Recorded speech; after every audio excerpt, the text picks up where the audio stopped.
Olá pessoal, tudo bom? Então hoje vamos falar sobre inflação. Nós vamos mostrar para vocês a apresentação do IBGE sobre a inflação de maio.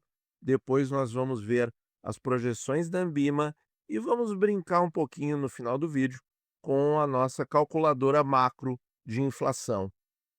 Esse documento aqui, pessoal, é muito importante, porque a gente não só vai ver os dados expostos de uma maneira, eu acho até que mais clara do que a matéria que sai no dia, mas nós vamos ver também o porquê a nossa sensação de que a inflação é sempre mais alta do que um número divulgado pelo IBGE.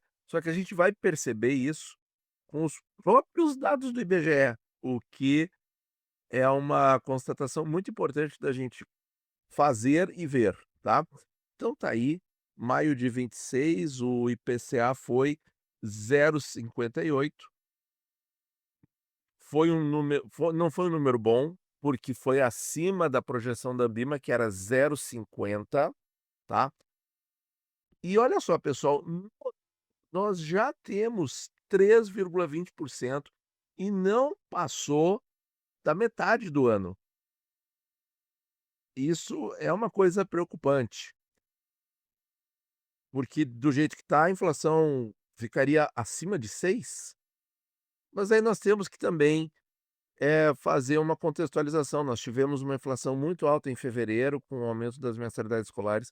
Nós tivemos um estresse global, de fevereiro em diante, com a questão geopolítica, e isso desequilibrou a inflação no mundo. A inflação americana também deu saltos, tá. E eu acho que tudo isso tem que ser levado em conta. Com esse acordo que foi publicado e que ainda tem que ser assinado,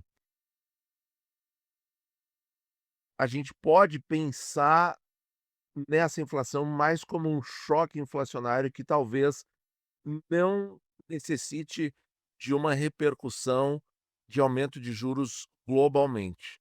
E no Brasil permita a continuidade da queda da taxa Selic a passinhos lentos, tá?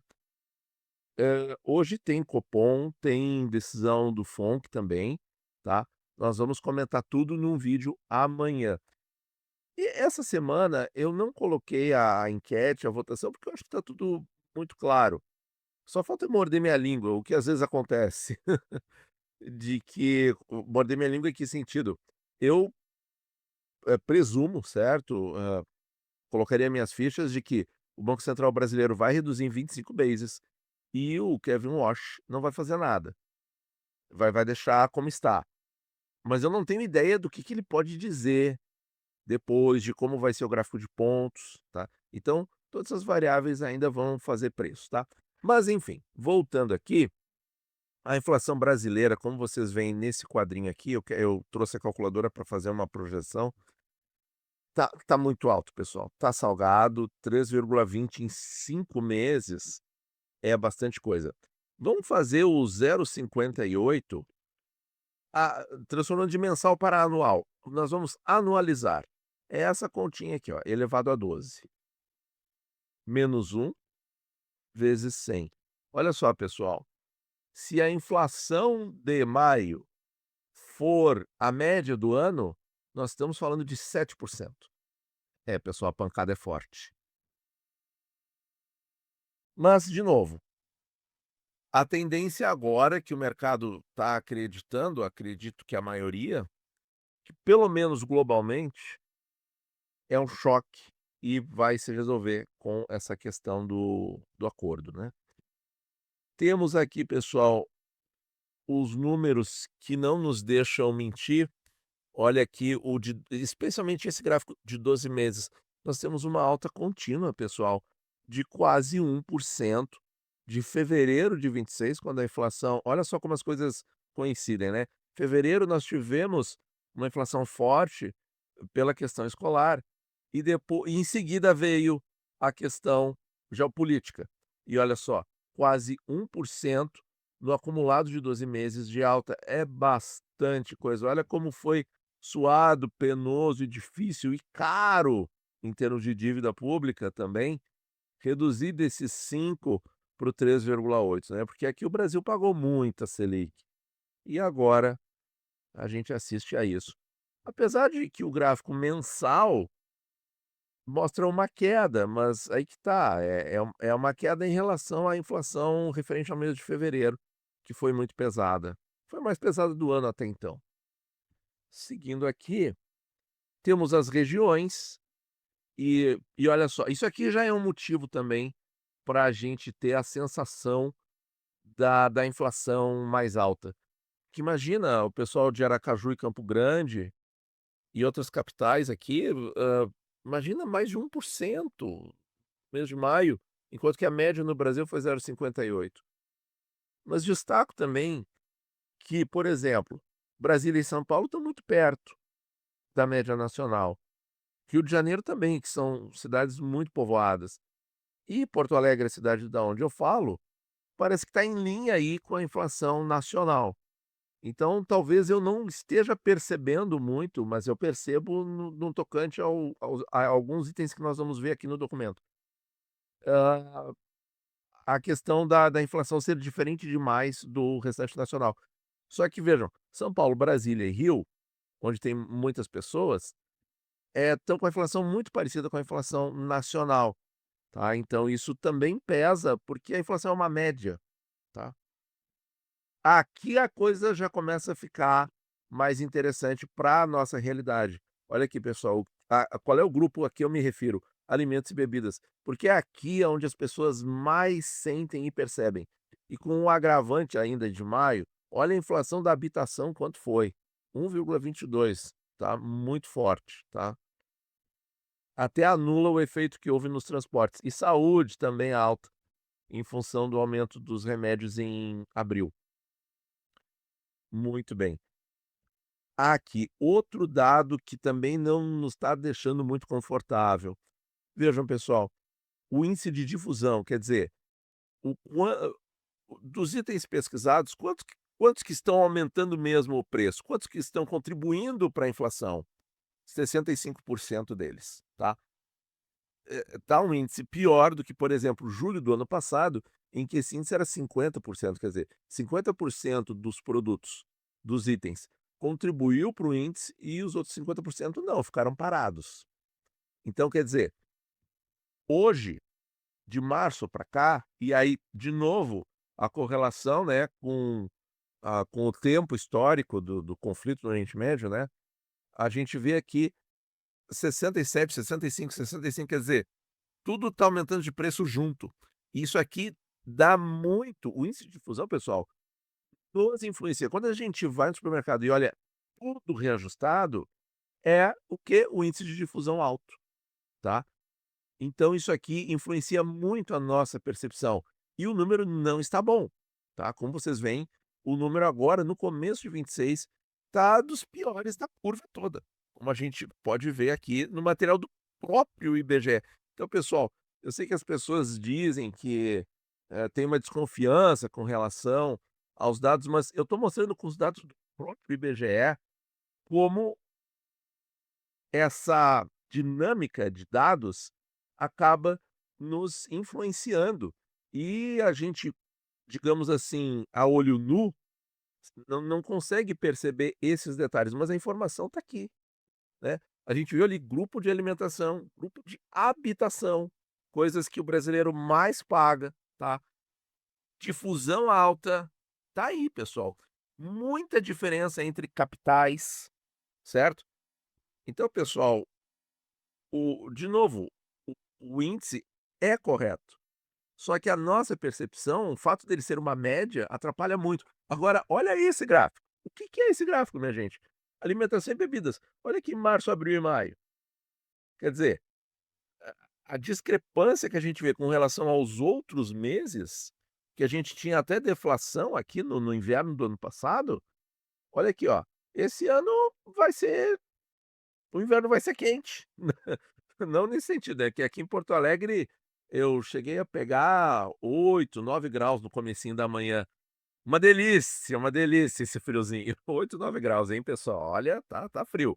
Mas vai ser um inverno quente em termos de inflação, porque, né, olha só como que começou o ano. Isso aqui, para quando a gente olha o preço da comida, é o choque, né, e ainda mais que depois nós vamos ver dentro dos grupos alimentares, eh infelizmente bom, a gente vai ver qual grupo de alimentação tá ruim ali.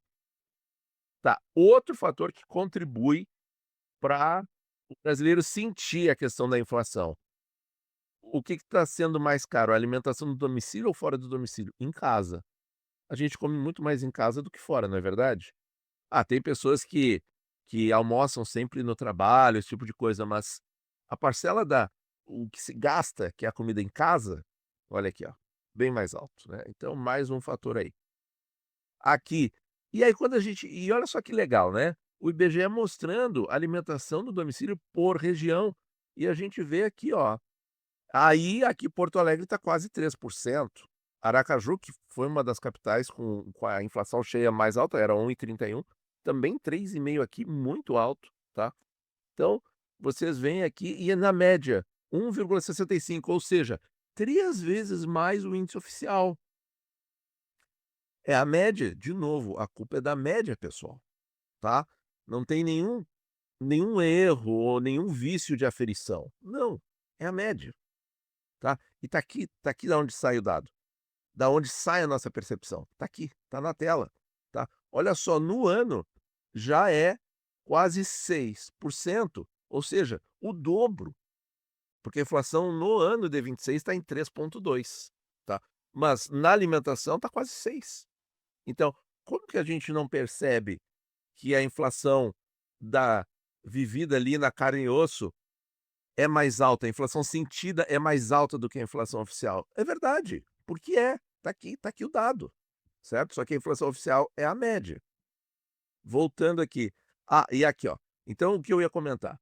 A alimentação saudável, tubérculos, raízes, legumes, 21%. 21%. Aí aqui em Porto Alegre, né, eu vou comprar aipim. Aipim. Eu sei que é uma polêmica, tá. Me diga aí como é que você chama essa raiz aí, esse tubérculo, agora me fugiu um pouco, na sua região, tá. Mas vou comprar aipim aqui no mercado em Porto Alegre, né. Olha ali a média, 21%, que é isso pessoal, tá muito alto, né. Agora a questão das frutas, as frutas teve deflação, porque eu ia fazer outra brincadeira aqui com a bergamota, né. Que é outra é outro é outro vernáculo aí complicado, né. Bom, mas olha pessoal, é chocante isso aqui, tá. E se a gente pegar o índice que é 0,58, o que que tá acima, ó, a gente começa aqui com os panificados, sal, açúcar, derivados, leite derivados, carnes, peixes, alimentação no domicílio, cereais, leguminosas, oleaginosas, tudo acima do índice oficial. Todos eles acima do índice oficial, tá. Muito bem. Ele ainda cita aqui as principais altas. Nossa senhora, o que que é isso? 44% na batata inglesa, 20% no tomate, cebola 16%. É, na família comentaram o tomate ganhou protagonismo aí esse mês de maio. O IBGE também traz algumas quedas, frutas e café moído. É, da última vez que eu comprei bergamota, tem um preço muito exagerado, tá. Deixa aí nos comentários o que que você acha disso, tá.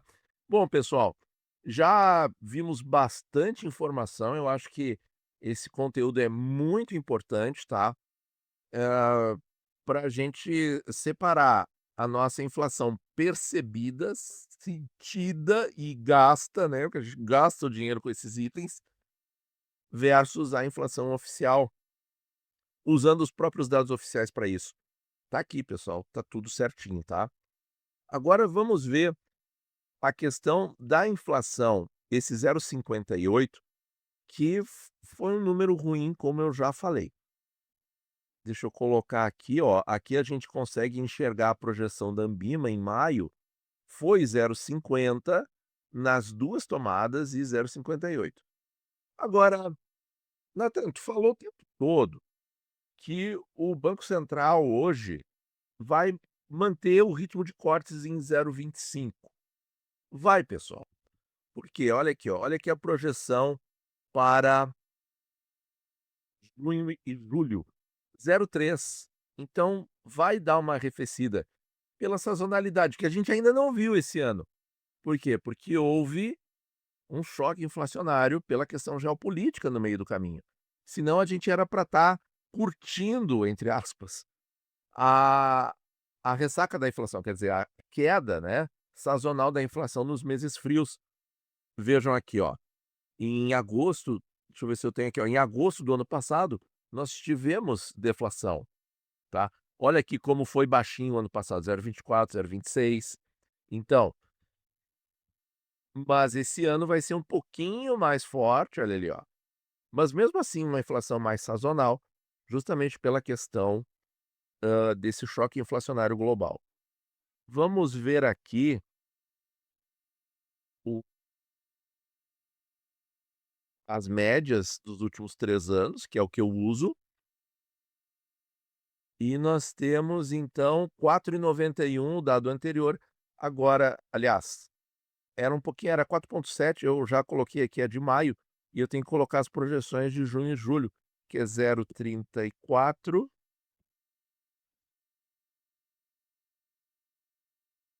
34 e 0,32, vai para 5,13. Eu vi comentários de que eu não conferi o Focus, que estaria em 5,4. Bom, 5,13, pessoal. Tá bem esticado esse número, tá bem esticado. Vamos ver aqui agora a nossa calculadora, tá aqui. Então, 5,13, tá? Só que alguns pressupostos estão modificados. Então, por exemplo, o dólar a 4,90, ainda acho possível, tá? Mas vamos deixar aqui 5,15, porque o dólar deu uma oscilada, tá? O petróleo Brent, no momento que eu gravo o vídeo, já está em US$ 78. Pode ser que fique mais baixo. E a Selic terminal, a maior parte do mercado está colocando em 14%. Então isso aqui vai frear um pouco a inflação na nossa calculadora. 4,5, olha ali, ó. Inflação estimada girando em 4,5, tá? O Focus não acha isso. A média não diz isso. A projeção, a anualização do mês de maio fala 7, tá? Mas se o dólar ficar comportado, o Brent ficar comportado, pode ser isso. A Se o Banco Central mantiver os cortes até o fim do ano, 25 bases, toda a reunião, a Selic no final desse ano chegaria a 13,25. Se o Brent ficar no patamar anterior à questão geopolítica, que eram US$ 68, e o dólar fechar a 5%, a R$ 5, perdão, nós poderíamos ter uma inflação abaixo do teto da meta, girando entre 4,10 e 4,40, tá. Vamos ser um pouco mais pessimista. Vamos deixar o dólar a 5,25 e o Brent a US$ 85, pensando assim, naquelas questões de, muita infraestrutura de produção e refino foi danificada, de gás natural também, etc, etcétera. Aí a inflação pode ficar mais próxima do que o Focus está dizendo. Mas o que que eu acho mais realista aqui? Eu acho isso aqui, eu acho 78, e eu acho 14, tá. Essa é a minha opinião. 4,5, tá. Essa seria a projeção aqui do nosso canal. Então, pessoal, vamos ver aí qual vai ser a decisão dos americanos no seu juros, o do Brasil no juro, e amanhã de manhã a gente traz esse conteúdo analisado linha por linha, e a gente vai justamente tentar ler ali as entrelinhas para trazer a melhor informação para você. Muito obrigado por ouvir e bons investimentos a todos.